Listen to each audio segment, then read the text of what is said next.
If you want me to start, it's okay. I can. Is it all right now? We have about Yeah, 15. we can start now. Start Yeah, now. yeah. Thanks. Okay. Yeah.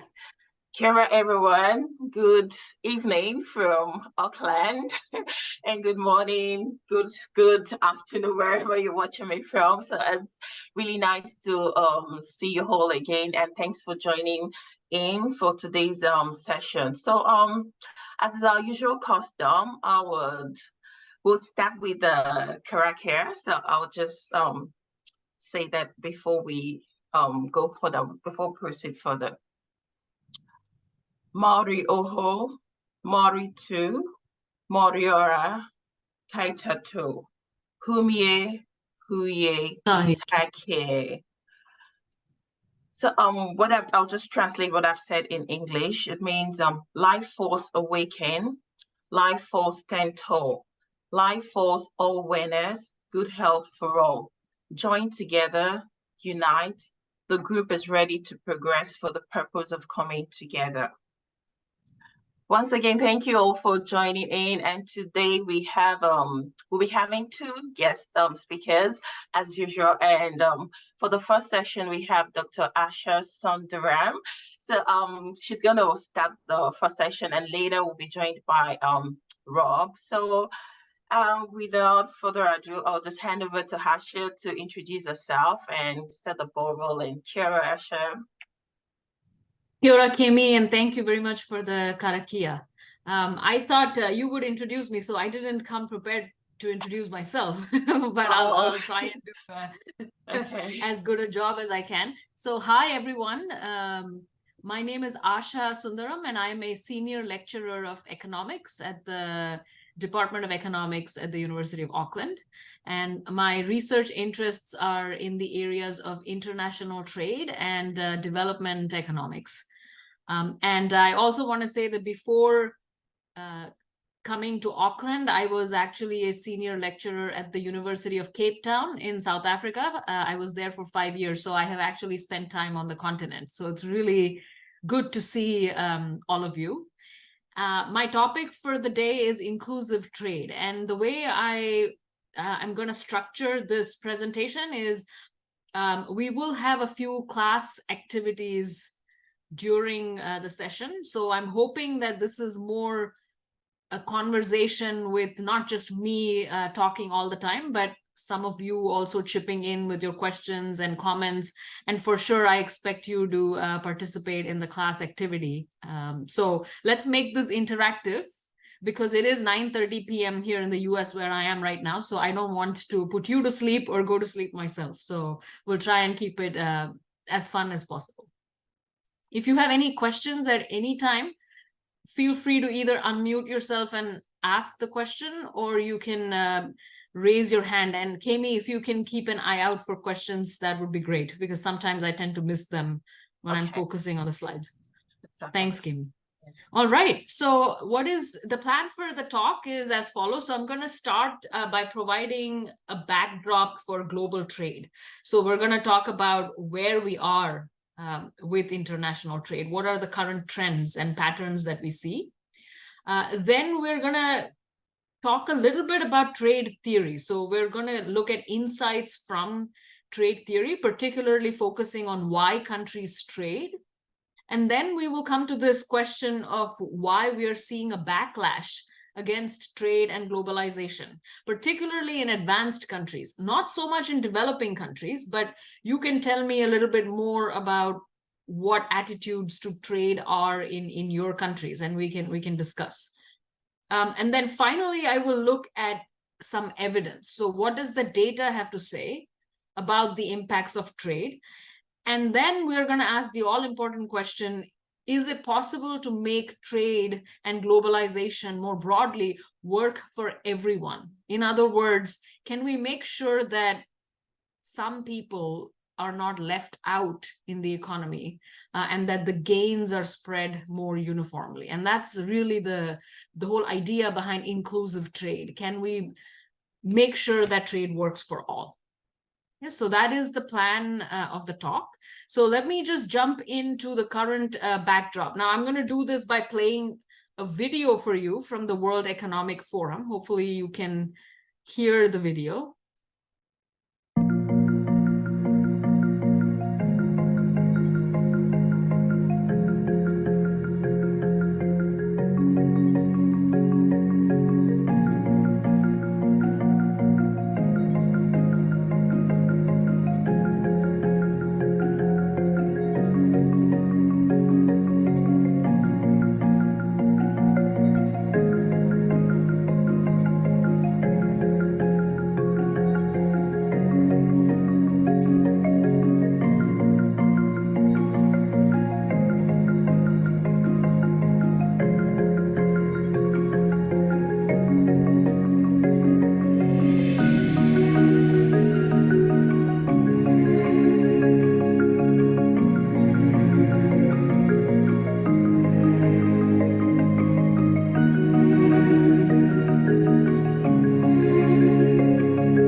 So let me quickly recap what we saw in the video. So we know that in 2020, when the pandemic hit, world merchandise trade took a huge hit, right? So that's what you can see here on this graph as coming into the pandemic, a sharp fall in world merchandise trade. But then what you see is that by 2021, trade had actually recovered. In fact, it was higher than pre-pandemic levels in 2021. But then over time, though it has grown, there's a lot of uncertainty on the future trajectory of trade for the reasons that were mentioned in that video. For instance, we don't know what inflation is going to do. If inflation is high consistently in the future, that's going to dampen global demand, and then that will have a negative impact on trade. We also don't know how the geopolitical situation between China and the US and also the conflict in Europe is going to play out.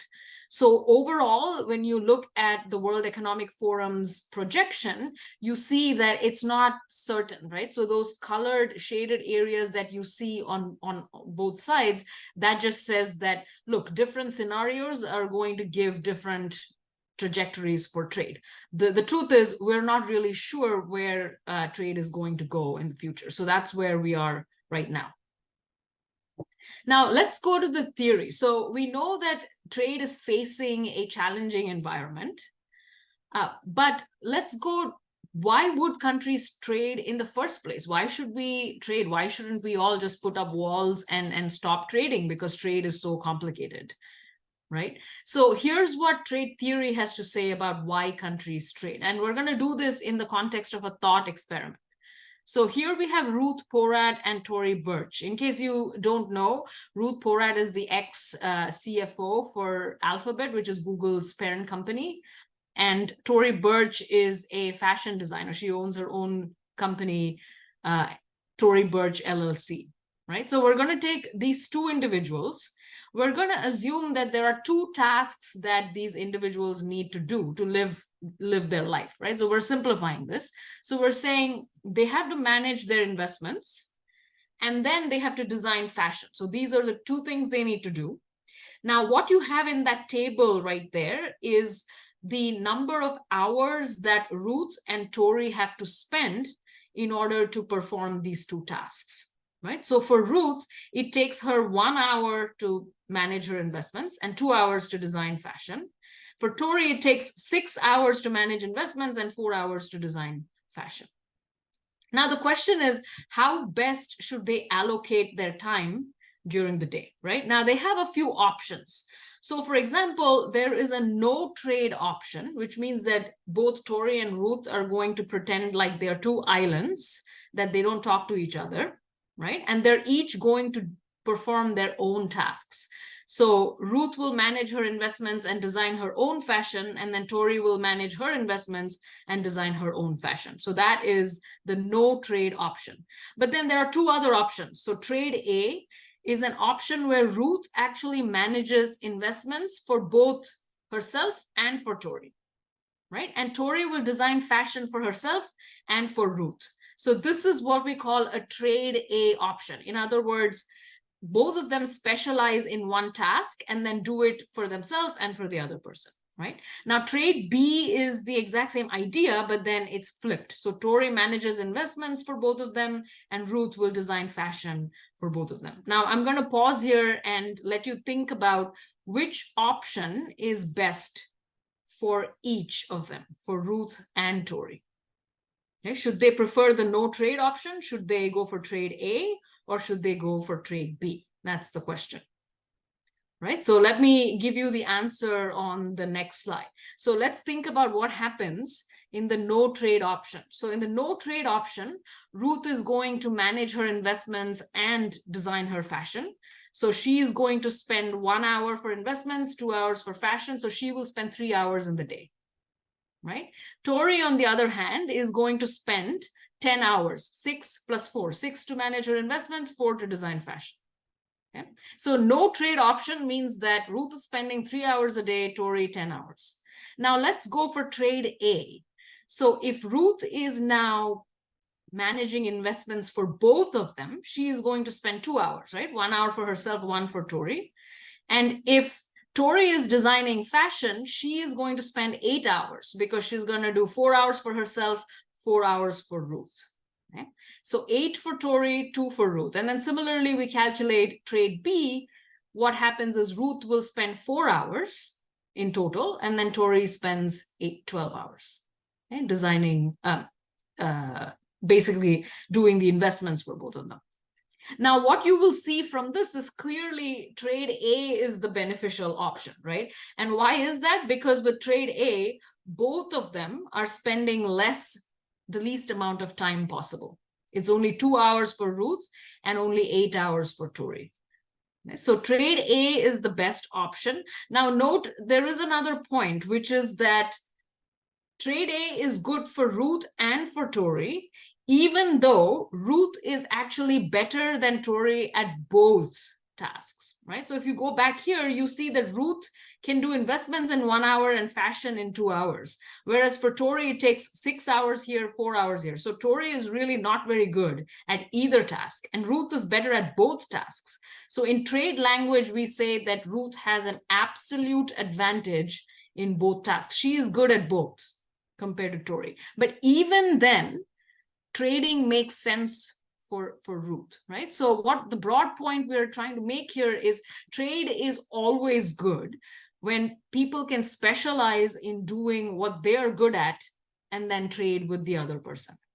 And that holds not just for the person that's not very good at doing these tasks, but also for the person that is really good at both tasks compared to the other, right? So trade theory says trade is good for everyone. Now let's translate this example to countries and products. Okay. Now, can you think, I'm going to put you into breakout rooms, and Kemi is going to help me with this. So Kemi, maybe we can put people, maybe 2 or 3 people in one group in a breakout room.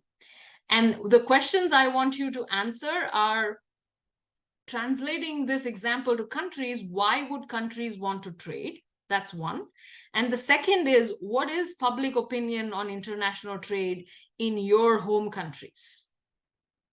So I want you to discuss this in your breakout room for a few minutes and then come back and we will talk to each other.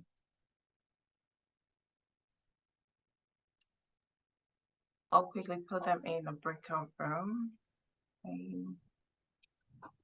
How many minutes are you gonna assign to them? Let's give them 5 minutes. 5 minutes, okay. So we have 18. Yes.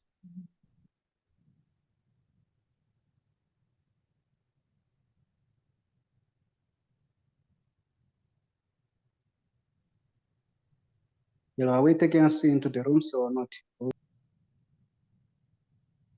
All right, so welcome back, everyone. So I'm really curious to hear what you talked about in the breakout room. So if I can request, please, one person from each room to speak up and tell me a little bit about what you discussed and what your answers were to the 2 questions.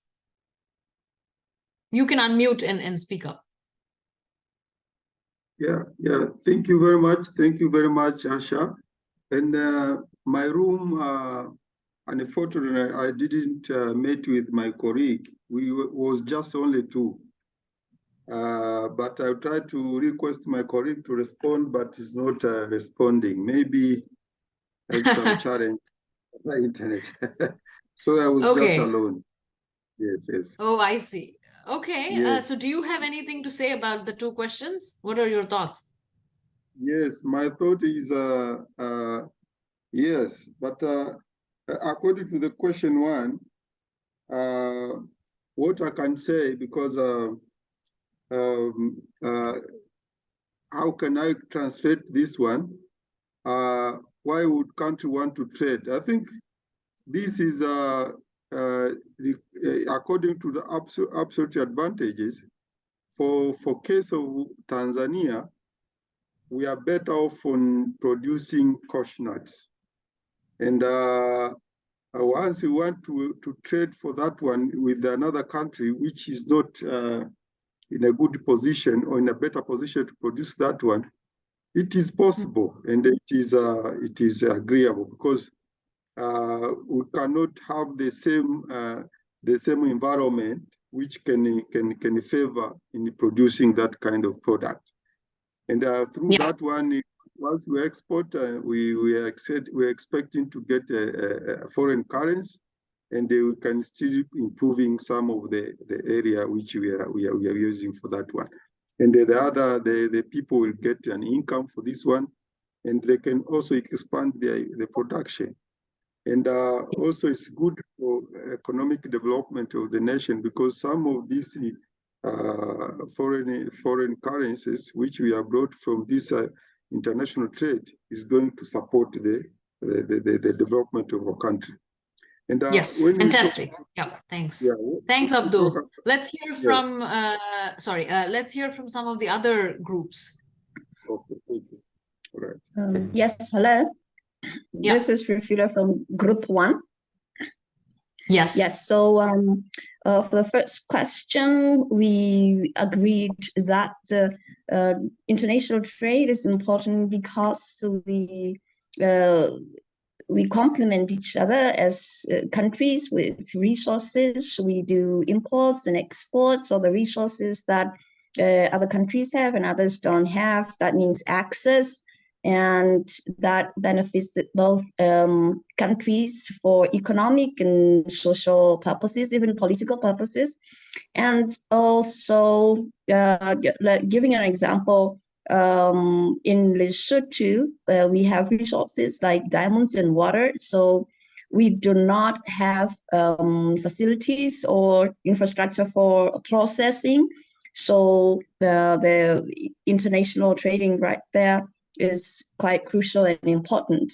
For the second question, the public really finds this very beneficial, because there's employment creation right there, technology exchange, students exchange, and skills exchange as well. So yeah, going back to employment creation, so it's quite beneficial, yeah, to the public. Very good, excellent. Thanks, Rafila. Anyone else wants to come in? You will have opportunities to speak up in other activities as well, so don't worry. But if anyone else wants to add anything to the discussion, please feel free. All right. Hello. I wanted to present on Group 3. Yeah. All right. So we only managed to answer the first question because of the time. Well, we discussed about country A and country B, where country A has got absolute advantage on wheat production and country B has got absolute advantage on maize production. So it improves the efficiency, the production efficiency for the two crops, and the two countries can then trade. So it gives both countries advantage when the production costs are minimum. It means even the trading cost would be minimum. Very good. Thank you, Bethel. So I think we're converging to answer. So as Abdul, Rafilwe, and Bethel have all pointed out in various ways, what basically countries trade because not all countries are good at producing everything, right? So countries have products that they're good at producing, and it makes sense to produce that product and then import other products that these countries are not good at making from overseas, right? So trade is a way to complement, and that's a very, very good way of putting it. So broadly, it seems like the public opinion on international trade in your home countries, at least what we have heard, is fairly positive. So people recognize that the foreign exchange that comes in is important, that trade is important for economic development.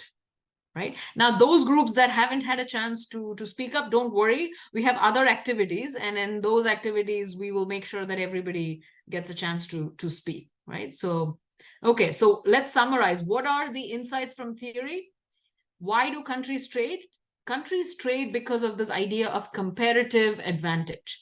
So essentially, if we go back to the Ruth and Tory example, right? Even though Ruth is actually better than Tory at both tasks, it still makes sense for Ruth to specialize in the task that she is relatively good at, which is managing investments. And even though Tory is bad at both, it makes sense for her to focus on the task that she's relatively better at. That word relative means that trade is really driven by comparative advantage, not absolute advantage. You might have an absolute advantage in all goods. So for example, Germany or the US may be better than Tanzania or Lesotho or South Africa in making every possible good, right? But they're still going to benefit from trading with Lesotho or South Africa or Tanzania or Zambia. And why is that? Because they will benefit by specializing in what they are good at, letting, say, Tanzania specialize in what it is good at, and then exchanging those two products, complementing each other, right? So trade is driven by comparative advantage. It is not a zero-sum game. It doesn't mean that if I trade with you, I am gaining and you will lose, right? It's supposed to be a win-win for both countries. Now, trade theory also has, yeah, sorry, is there a question? Sorry to interrupt you. There's a question here, probably Yes, this kind yes. of relates to what you're saying. It says, what about if she is better for both? I don't know if they're referring to Ruth or Tory. Yes. So the question is from Shelley. Yeah. So if Ruth, and we have seen this, right, in our example. So if Ruth is better at both, she is better at both. She's better. She only needs 1 hour for this and 2 hours for fashion. But even if she's better at both, it still makes sense for her to only look after investments and let Ruth design the fashion and then trade with her. So that's precisely the point that we're making, which is that it's not absolute advantage that drives trade. It's comparative advantage. Even countries that are good at everything still benefit from trading. Okay. Now, where does this comparative advantage come from? So different trade theories will tell you different things. So for example, the Ricardian model will say that different countries are technologically different, and they have different technologies to produce different goods, and that gives them an advantage. Their technology or productivity gives them an advantage. There's another model called the Hexter-Ohlin or HO model of trade. And that says that, look, countries have different endowments, right? So for example, China is rich in labor. They have a lot of people, they have a population, whereas say New Zealand has a lot of land. So endowments differ across countries, and that is what makes these countries good at producing different goods. And that's where the comparative advantage comes from. There's another model proposed by Paul Krugman, who won the Nobel Prize for this, which says that geography is very important. So in some industries like aircraft manufacturing, you have increasing returns to scale. In other words, as you make more and more aircraft, your cost of making aircraft goes down. In other words, you become better at making aircraft as you make more, right? So in that case, what you have is countries are going to specialize in certain industries because they're making a lot of that product and their costs to produce that product are very low. And then finally, there are a lot of new models that say, look, it's not just about endowments. It's not just about land, a country having land or labor or capital. It's also things like institutions, infrastructure. For example, if a country has got very efficient court systems, then it will specialize in products that require a lot of contracting, for example. So when you have aircraft manufacturing, it requires you to write contracts with your suppliers, right? And if you don't have a good court system, that's not going to work. So it's not just factor endowments in the traditional sense, but also institutions that confer this comparative advantage on countries. I do see there's a question on chat. So what is the impact of the coronavirus pandemic? Well, essentially it just tanked. So trade basically just dropped. People stopped trading. There was some trade in goods. For example, a lot of people were watching Netflix, and so a lot of demand for computers, electronic equipment, treadmills and Peloton machines that people were installing at home. So there was some increase in demand for some goods, but with the lockdowns, supply was hit. and demand was hit pretty substantially with COVID. And we touched upon this briefly in the introduction. Okay.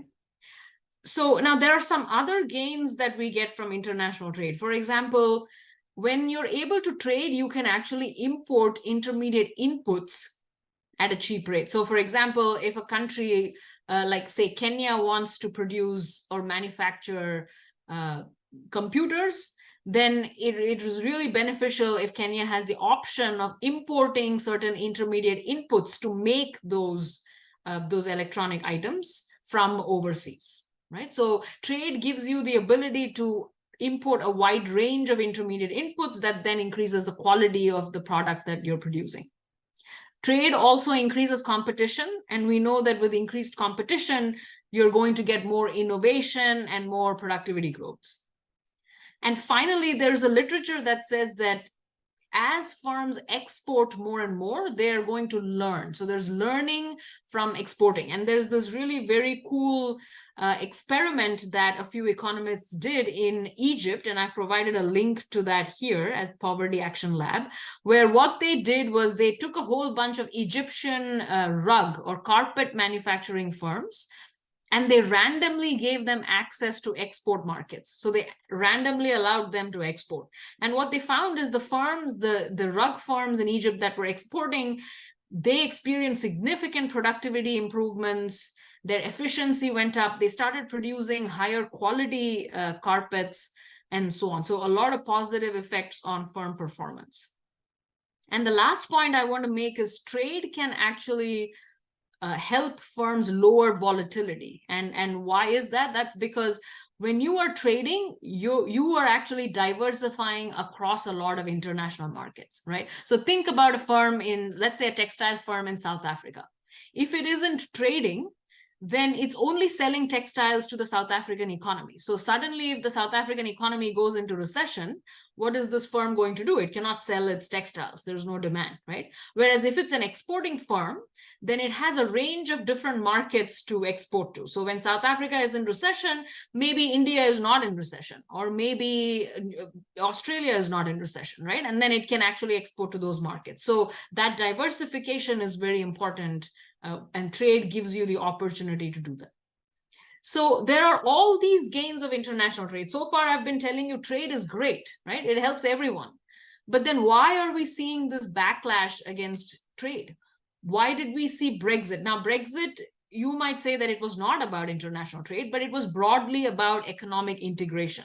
So the UK did not want the EU common market to be a part of its market, right? So it was against economic integration. Similarly, one of the main reasons that Donald Trump won the election in the US in 2016 was because a lot of small economies in the US, a lot of states experienced a lot of job losses because a lot of jobs were shipped to China, or that's what they claimed, right? So it was an anti-China, anti-trade rhetoric that actually gained him a lot of votes. So why are we seeing this backlash to globalization?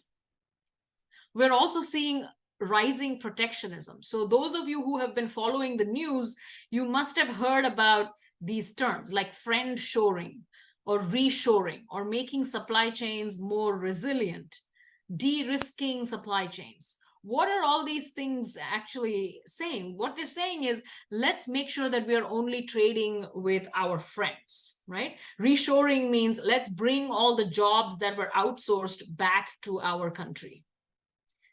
Making supply chains more resilient or de-risking, again, means let's only trade with some countries, but not with other countries, because those other countries are too risky for us to trade with. Right? So these are the types of language that we're hearing that really tells us that protectionism is rising again. Countries are becoming more closed, and this is really an anti-trade sentiment. Yeah. So let's go to trade theory again and see, is there a theory for why we see this backlash?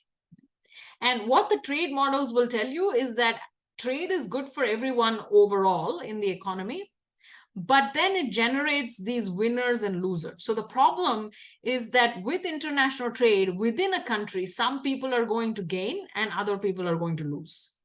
And who is going to gain and who is going to lose? Well, we now have an understanding of how trade works, right? So the HO model says countries have a competitive advantage in the good that uses their abundant factor intensively. So all this is saying is, if New Zealand has a lot of land relative to other countries, it is going to have a competitive advantage in goods that use land intensively. So what are goods that use land intensively? It's agriculture, right? So agriculture, crops, or it could be dairy because cattle use a lot of land for pasture and so on. So what the HO model says is countries are going to specialize in and export the good that they have a competitive advantage in, and they're going to import the other good.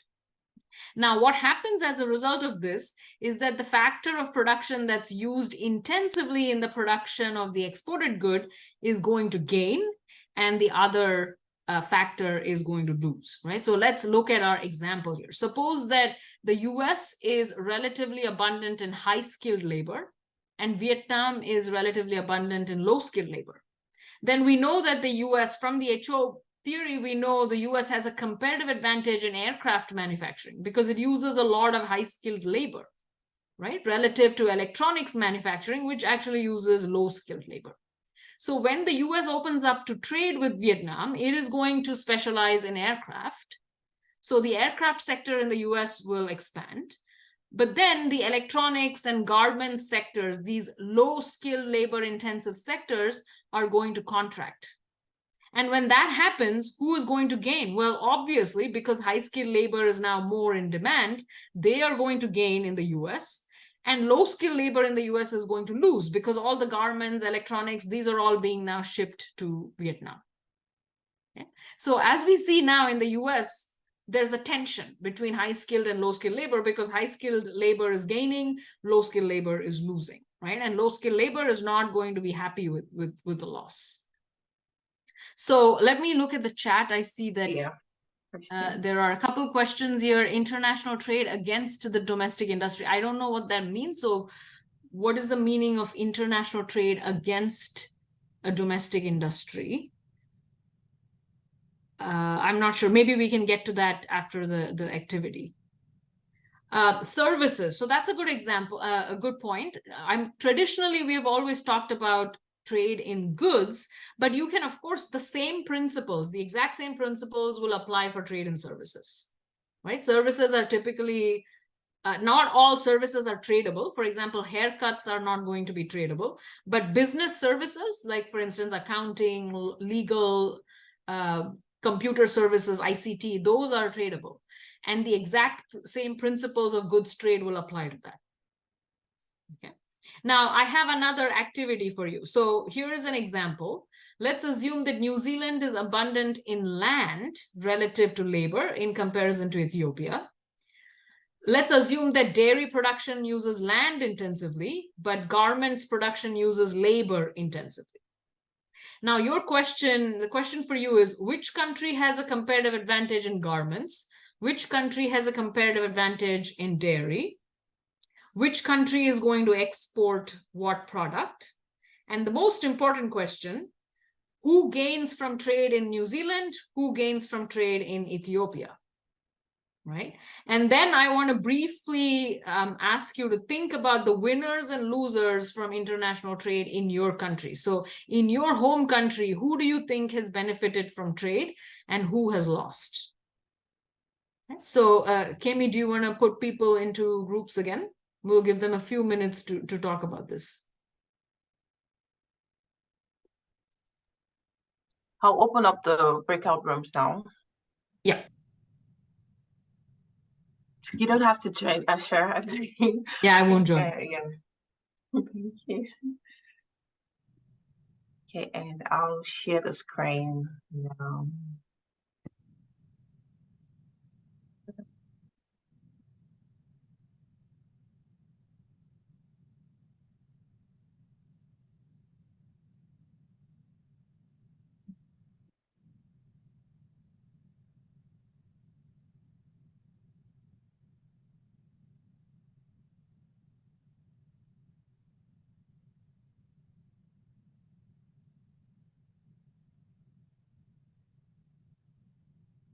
Yeah, I think everyone is back now. They're back? Yes. Okay. Fantastic. So welcome back, everyone. And I want to hear from you on what you discussed in your breakout room. Now, can someone who didn't speak up the first time, please contribute? You can unmute and speak. Okay, thank you. Yeah, Thank thanks, you, Dan. Asha. In group 5, we have Mhm. Abdul and Maxwell there. And we discussed that New Zealand, because they are advantaged with land, and Ethiopia are advantaged with labor. So automatically, ideally, New Zealand should do dairy productions because they have the land. While Ethiopia should go for the garment production because they have labor, maybe cheaper labors. And then which country has a comparative advantage in producing garments? Like I've said, Ethiopia. And in dairy, New Zealand. Which country exports what? Ethiopia will export garments, while New Zealand exports dairy products, maybe milk or every other thing or meat. Who gains from trade in New Zealand? Where maybe probably I may not be able to put this right. Maybe low skills labor because it's just about rearing animal and putting value addition to it. Then in Ethiopia, high skill laborers because they will use some technical machines and high-tech equipment to produce the garment. Probably, I don't know. Maybe I'm right on that. I see. Then, okay. Yeah. In the last question, we discussed about winners and losers from my own country. My own country is Nigeria. And the common international trade we have is oil and gas. We drill, we mine the oil and we export to advanced country to process and refine for us, while they send back the refined products to the country. So here, our high-tech skilled laborers are losing because we don't have refineries, and little organization, maybe Shell, are still operating in the South region, but they are not doing that very much. Why our low-tech are being used in all these creeks? Maybe in the international country, their high-tech is enjoying their advantage because they have the refinery, they have the technical skill to refine this oil. So they send it back to us. So that's what we're able to literally discuss. Thank you. Excellent. Very good, Dami. So good group 5. It is correct that New Zealand has a comparative advantage in dairy, so it's going to export dairy. Ethiopia has a comparative advantage in garments because it has labor, and so it's going to export garments. Okay. Now, coming to who gains from trade in New Zealand, Dami, your group said low-skilled labor gains in New Zealand and high-skilled labor in Ethiopia. And for Nigeria, you rightly said that because a lot of exports in Nigeria are oil and primary products, right? And because they don't refine it, high-skilled labor they import these refined products, and so high-skilled labor loses, and those who win are people that own the oil, right? So anyone who owns the oil rights or the drilling rights will gain in Nigeria. Very good. Did anyone have a different answer for who gains from trade in New Zealand and Ethiopia? No. Yep, Gabriel, go ahead. I agree with him.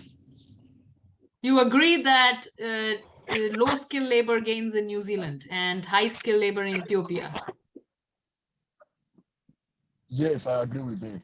Okay. Did any other group have any other thoughts on this question?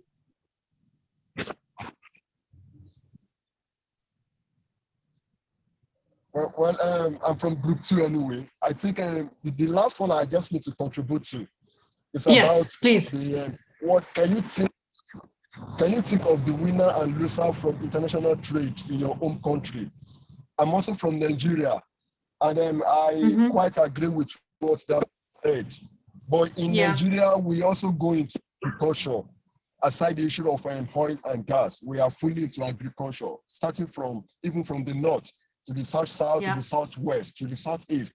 We are fully into agriculture.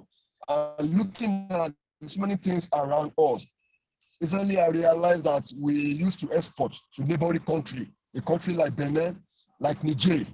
Even during there was a time the president of Nigeria was threatening the military personnel that took over government in Niger because we supplied them light.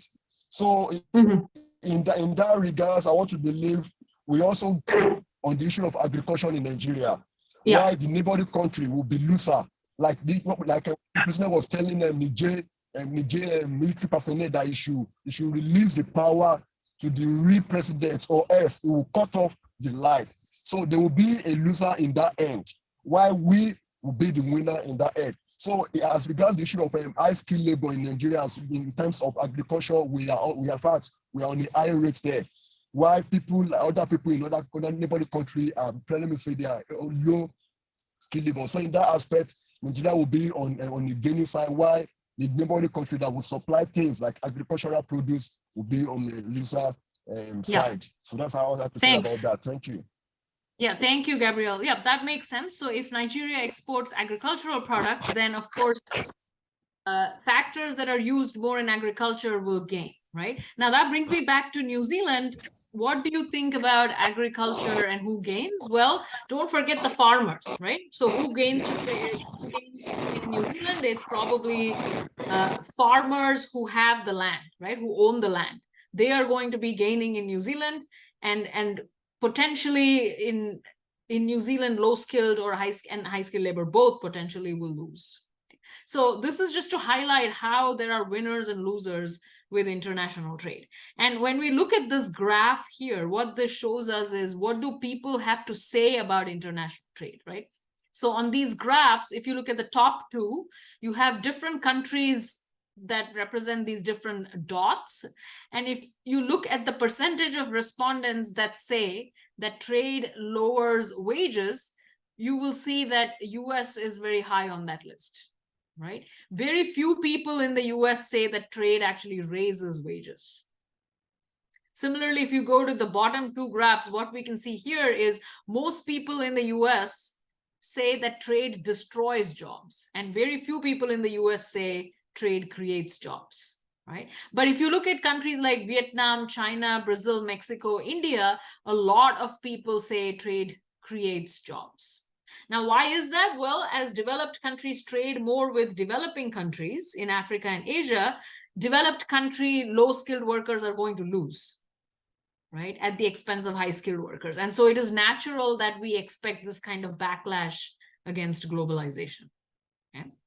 So the bottom line, trade increases the size of the pie, but it generates winners and losers. So what do we need to do? As governments, we need some redistributive mechanisms in place, right? In other words, can we tax the people who gain, and can we redistribute those gains to the people that lose, right? That's what governments are supposed to do. Unfortunately, as you will see from the evidence, governments have not been very good at doing this. They have not been very good at taxing the rich or the people who gain from trade and giving it to the people that lose, right?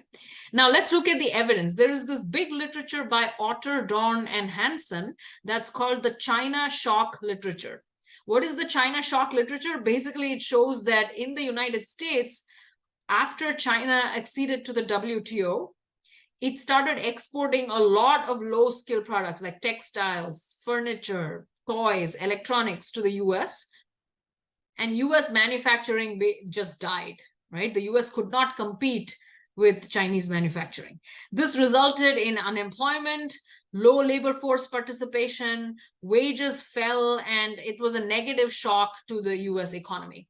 In fact, it also led to a whole bunch of other negative economic outcomes, like public goods provision fell, there was a lot of crime, health outcomes deteriorated, and so on.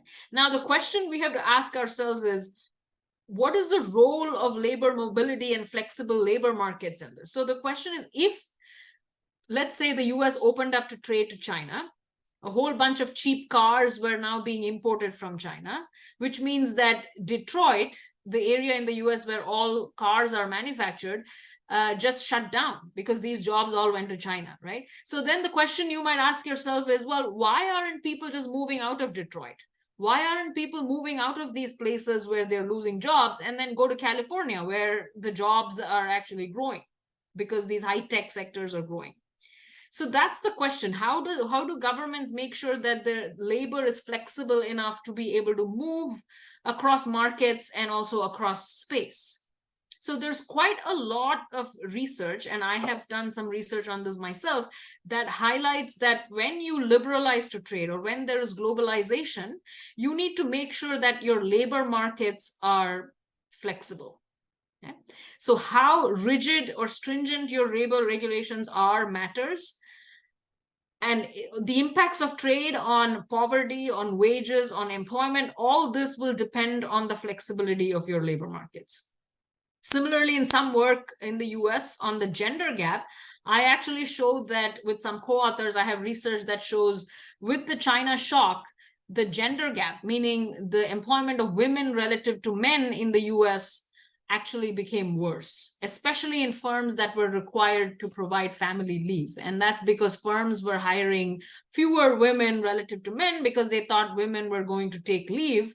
And when the China shock hits, already your demand is hit, and so you don't want to take that additional cost of providing leave. Right? So all this is to highlight that labor market institutions can determine how your economy adapts to trade. The other things that make a big difference within the country are transport and infrastructure. So you might liberalize trade, but then if the goods cannot get to your consumers, if you have remote regions with very poor road access or very poor railway access and goods cannot get to everyone in the country, then only people who are living near the ports or that are living in the big cities are going to gain.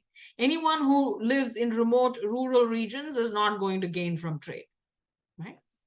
Similarly, as I spoke earlier, you need to make sure your court systems are functioning well, because otherwise it is very difficult to write trade contracts with people, right? If a Nigerian firm wants to export to Europe, it has to be able to write a contract with the European buyer to say that if I give you these products, you will then pay me this amount. That's a contract.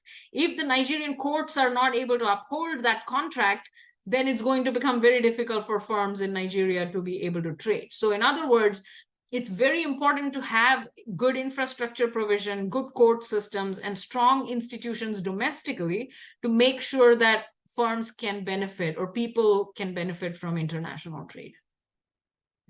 Now, what about exports? Exports are great, but unfortunately, they can actually increase inequality within countries. Why is that? Because it turns out that only the high productivity or the big exporting firms can use the superior technology and export high quality products. Not all firms within a country are capable enough to export. So when the country starts to export, what happens is that these big productive firms expand, and the small and medium enterprises, they are not able to compete with these big firms, and they actually exit the market. So you're again getting this high inequality between large firms and small and medium enterprises that employ a lot of people. So again, how do you make sure as a government that small and medium enterprises also have a fighting chance to compete in the export market? Well, one way you can do that is through financial development. Right? So can you make sure that small and medium enterprises have access to microcredit?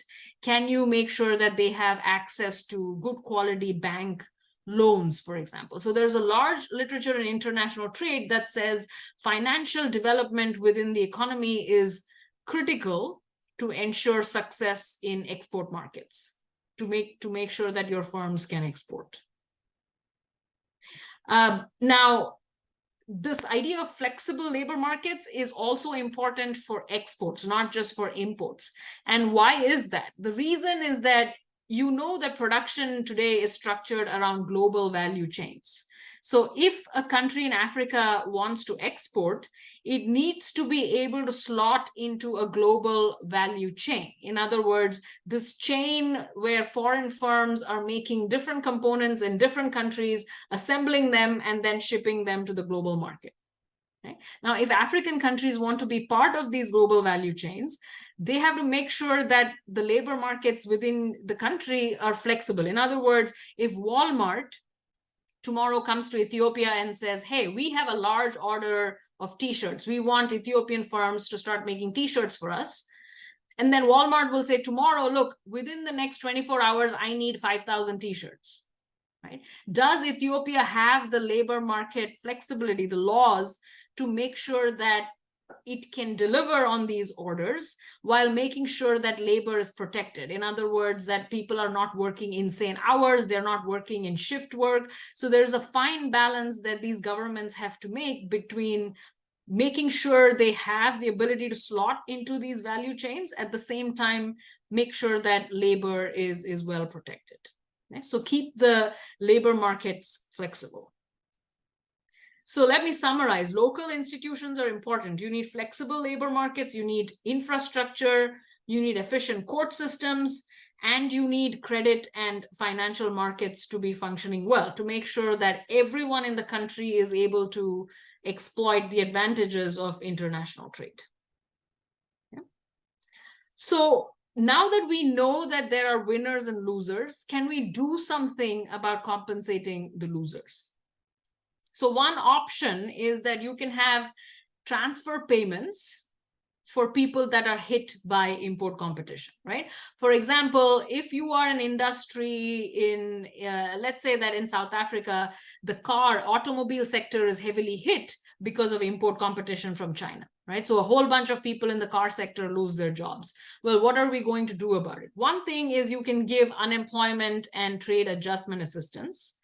You can increase disability, retirement benefits, etc. You can provide government income assistance.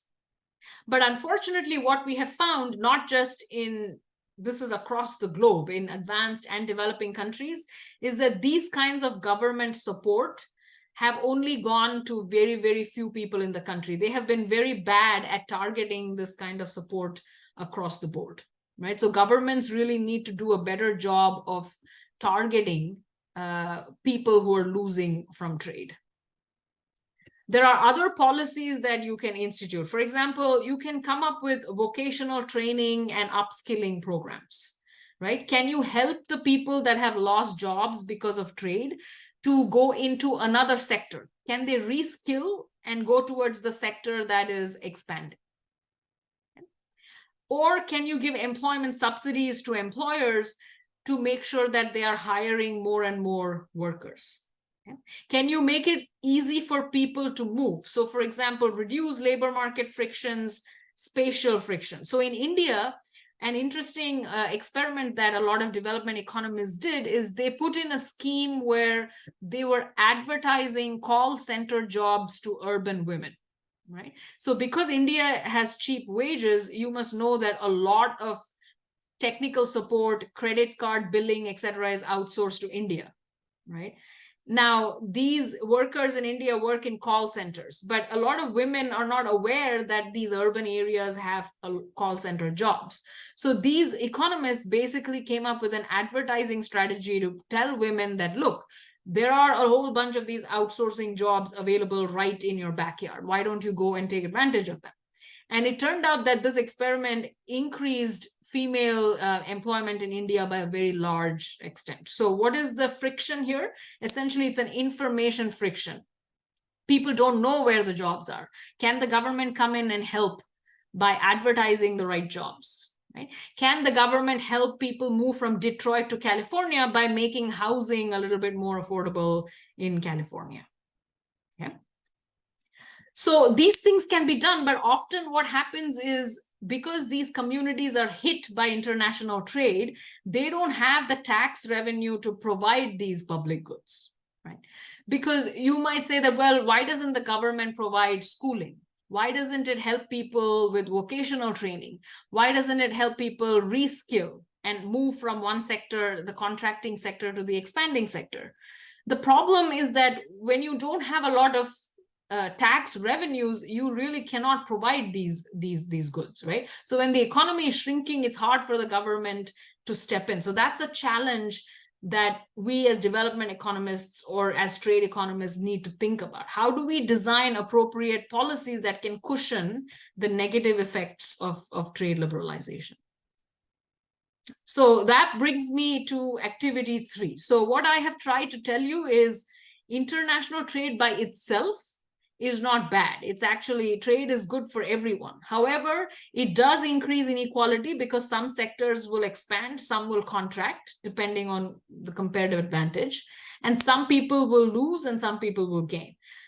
So the question we have to ask ourselves as governments and as policy makers is to say, well, what supportive domestic policies and institutions can I have to make sure that people who lose from trade don't lose as much, or to make sure that some of the gains from trade are redistributed to people who lose from trade. So what I want you to do as an exercise for activity 3, and again, we're going to go into these breakout rooms, is to think of one policy that your government can enact to ensure that trade benefits everyone in your country, or in other words, the winners from trade compensate the losers. So you need to think of one policy for your home country. So Kemi, if we can put people into groups again, we'll give them a few minutes to discuss, maybe 5 minutes.